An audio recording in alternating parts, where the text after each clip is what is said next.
Hello, నేను మీ CS రావు. 2019 నుంచి 2024 వరకు జగన్మోహన్ రెడ్డి ముఖ్యమంత్రిగా ఉన్నటువంటి సమయంలో ఐపీఎస్లు సంజయ్ అలాగే సునీల్ కుమార్ వీళ్ళిద్దరూ ఆయన చెప్పినట్టు ఎందుకు చేశారు? అసలు వాళ్ళు ఐపీఎస్లుగా ఉండాల్సింది పోయి జగన్మోహన్ రెడ్డి గారి సొంత మనుషులుగా ఎందుకు వ్యవహరించారు అనే దాని మీద విస్తృతంగా చర్చ జరిగింది. తాజాగా వెలుగులోకి వచ్చినటువంటి అంశాలను కనుక పరిశీలిస్తే కేవలం కోట్లాది రూపాయలు సంపాదించేందుకు జగన్మోహన్ రెడ్డి గారితో అంటకాగారు వీళ్ళు అనేది స్పష్టమవుతుంది. సునీల్ కుమార్కి సంబంధించినటువంటి తాజా ఎపిసోడ్ కనుక మనం చూస్తే ఏసీబీకి రఘురామకృష్ణరాజు గారు రాసినటువంటి లెటర్ని బేస్ చేసుకొని మనం అంశాలను గుర్తు చేసుకుంటే అగ్రిగోల్డ్ బాధితులకు అప్పట్లో జగన్మోహన్ రెడ్డి గారి ప్రభుత్వం ప్యాకేజీ ఇచ్చింది. ఆ ప్యాకేజీని ఏ విధంగా డైవర్ట్ చేశారు సునీల్ కుమార్ అండ్ తులసిబాబు వీళ్ళిద్దరు కలిసి సుమారుగా బాపట్ల దగ్గర ఉండేటువంటి జేపంగులూరు మండలంలో రామ్కూర్ అనేటువంటి విలేజ్లో దాదాపు 90 మంది అగ్రిగోల్డ్ బాధితులు నకిలీ అకౌంట్లు సృష్టించారు. అగ్రిగోల్డ్ బాధితులు అని చెప్పి ఆ 90 మంది అకౌంట్లకి డబ్బుల్ని జమ చేసుకున్నారు. వాటిని సునీల్ కుమార్ అండ్ తులసిబాబు తీసుకున్నారు. అంతేకాదు మరొక 400 మందికి సంబంధించినటువంటి నకిలీ ఐడీలు కూడా సృష్టించి ఈ అగ్రిగోల్డ్కి సంబంధించినటువంటి డబ్బుల్ని జమ చేసి వాటిని కూడా వీళ్ళు సొంతం చేసుకున్నారు. అంతటితోటి ఆగలేదు. అగ్రిగోల్డ్ భూములు శంషాబాద్ హైదరాబాద్ సమీపంలో ఉన్నాయి. వాటిని వీళ్ళిద్దరూ సొంతం చేసుకున్నారు. అక్కడ ఉన్నటువంటి బాధితుల్ని బెదిరించి వీళ్ళు ఆ భూముల్ని సొంతం చేసుకున్నారు అనేది రఘురామకృష్ణరాజు గారు తాజాగా ఏసీబీకి రాసినటువంటి లెటర్లో ఉన్నటువంటి అంశం. ఆధారాలను కూడా ఏసీబీకి అందజేశారు. ఏ డేట్న ఎవరి అకౌంట్లో ఎంత డబ్బు పడింది, ఆ డబ్బు ఎవరి ఖాతాలోకి వెళ్ళింది, ఇవన్నీ కూడా విత్ ప్రూఫ్ రఘురామకృష్ణరాజు గారు ఏసీబీకి అందజేశారు. అలాగే షాద్నగర్ దగ్గర ఉన్నటువంటి అగ్రిగోల్డ్ భూముల్ని వీళ్ళు ఏ విధంగా బినామీ పేర్లతో పెట్టుకున్నారో కూడా ఆధారాలతో సహా ఆయన లెటర్లో పొందుపరిచారు. అంతేకాదు ఒక కంపెనీని బెదిరించి గుజరాత్కు సంబంధించినటువంటి కంపెనీ నుంచి 9 లాజిక్ అనేటువంటి కంపెనీకి సబ్ కాంట్రాక్ట్ ఇప్పించి ఆ సబ్ కాంట్రాక్ట్ ద్వారా దాదాపు 1,50,00,000 ఈయన తీసేసుకున్నారు అనేది. ఆ 1,50,00,000 ఫస్ట్ ఏమో గుజరాత్ కంపెనీ నుంచి సబ్ కాంట్రాక్టు 9 లాజిక్ కంపెనీకి ఇప్పించారు. ఆ 9 లాజిక్ కంపెనీకి ఇనిషియల్గా 75 లక్షలు కట్టారు. ఆ 1,50,00,000 గుజరాత్ కంపెనీ నుంచి 9 లాజిక్ కంపెనీకి పడిన తర్వాత ఆ 1,50,00,000 తీసుకున్నారు. ఈ మొత్తం ట్రాన్సాక్షన్స్లో 9 లాజిక్ కంపెనీకి సంబంధించినటువంటి వాళ్ళు కన్నెగంటి ప్రదీప్ అనే అతను 75 లక్షలు నష్టపోయాడు. ఒకవేళ ఇవ్వకపోతే ఆ ఫ్యామిలీ మీద గంజాయి కేసు పెడతానని చెప్పి బెదిరించాడు అని చెప్పి ఆ లెటర్లో పొందుపరిచారు. బహుశా కన్నెగంటి ప్రదీప్ అలాగే ఆయన సతీమణి కూడా ఈ విషయాన్ని చెప్పి ఉంటారు, లేదంటే రఘురామకృష్ణరాజు గారు ఆ లెటర్లో పొందుపరిచి ఉండరు. సో ఇన్ని దాష్టికాలు చేసి కోట్లాది రూపాయలని సునీల్ కుమార్ అండ్ తులసిబాబు, ప్రస్తుతం జైల్లో ఉన్నాడు ఆయన, తులసిబాబు వీళ్ళిద్దరు కలిసి దాష్టికానికి పాల్పడ్డారు అనేది కూడా తెలుస్తుంది. అయితే ఇప్పుడు ఈ సునీల్ కుమార్ని విచారించాలి అని చెప్పి ఆంధ్రప్రదేశ్ ప్రభుత్వం ఉత్తర్వులు జారీ చేసింది. ఆంధ్రప్రదేశ్ ప్రభుత్వ ప్రధాన కార్యదర్శిగా ఉన్నటువంటి విజయానంద్ ఉత్తర్వులు జారీ చేశారు. ఆ ఉత్తర్వుల ప్రకారం సునీల్ కుమార్కు సంబంధించినటువంటి కేసు విచారణాధికారిగా సిసోడియా సీనియర్ ఐఏఎస్ ఉంటారు. ఆయన ప్రభుత్వ ప్రత్యేక కార్యదర్శిగా ఉన్నారు. ఆయనకి ప్రస్తుతం విజిలెన్స్ అండ్ ఎన్ఫోర్స్మెంట్ డైరెక్టర్గా ఉన్నటువంటి హరీష్ కుమార్ గుప్తా ఈ విచారణ నివేదికను ప్రజెంట్ చేయాలి అనేది కూడా ఉత్తర్వుల్లో పేర్కొన్నారు. అంటే సునీల్ కుమార్ని ఇప్పుడు ఎవరు విచారించబోతున్నారు అని అంటే హరీష్ కుమార్ గుప్తా. ఎవరు ఈ హరీష్ కుమార్ గుప్తా అంటే డీజీపీగా ఆంధ్రప్రదేశ్కి చేశారు. ఎన్నికల సమయంలో ఎలక్షన్ కమిషన్ ఆయన్ని డీజీపీగా నియమించింది. ఎప్పుడు రాజేంద్రనాథ్ రెడ్డి ఐపీఎస్ డీజీపీగా ఉండేవాళ్ళు జగన్మోహన్ రెడ్డి గారి హయాంలో. ఆయన అనేక రకాల అవతాకులు పాల్పడుతున్నారని చెప్పి కంప్లైంట్స్ వెళ్ళిన తర్వాత ఎన్నికల కమిషన్ పరిశీలించి ఆయన్ని బదిలీ చేసి ఆయన స్థానంలో హరీష్ కుమార్ గుప్తాని డీజీపీగా నియమించింది.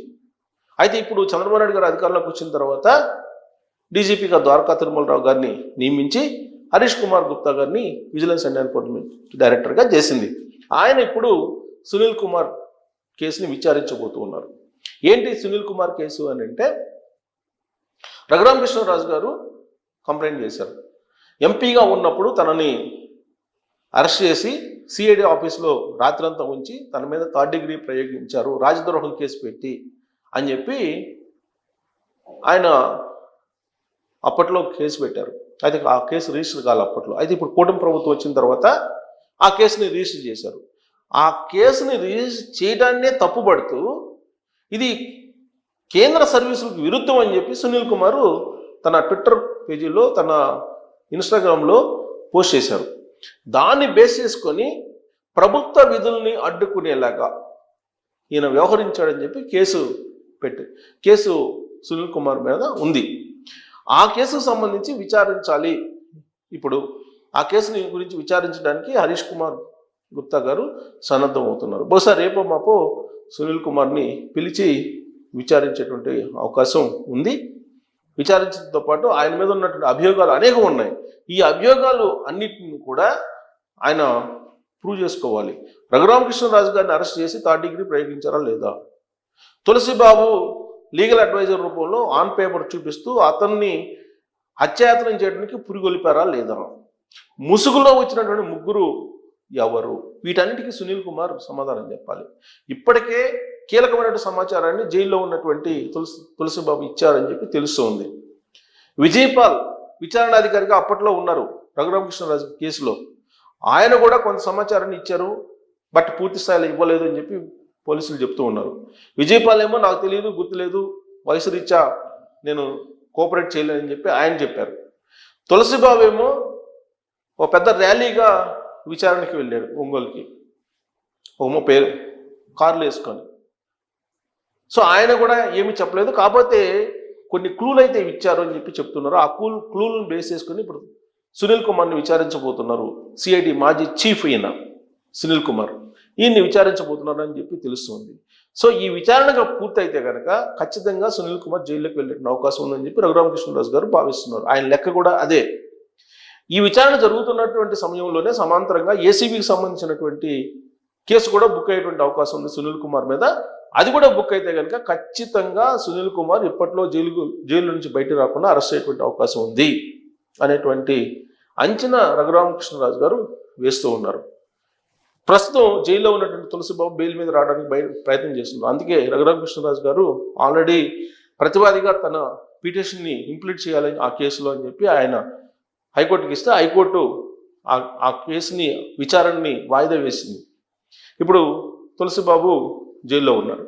సునీల్ కుమార్ని రేపు మాపో విచారణకు పిలిచేటువంటి అవకాశం ఉంది, అరెస్ట్ చేసేటువంటి అవకాశం కూడా ఉంది.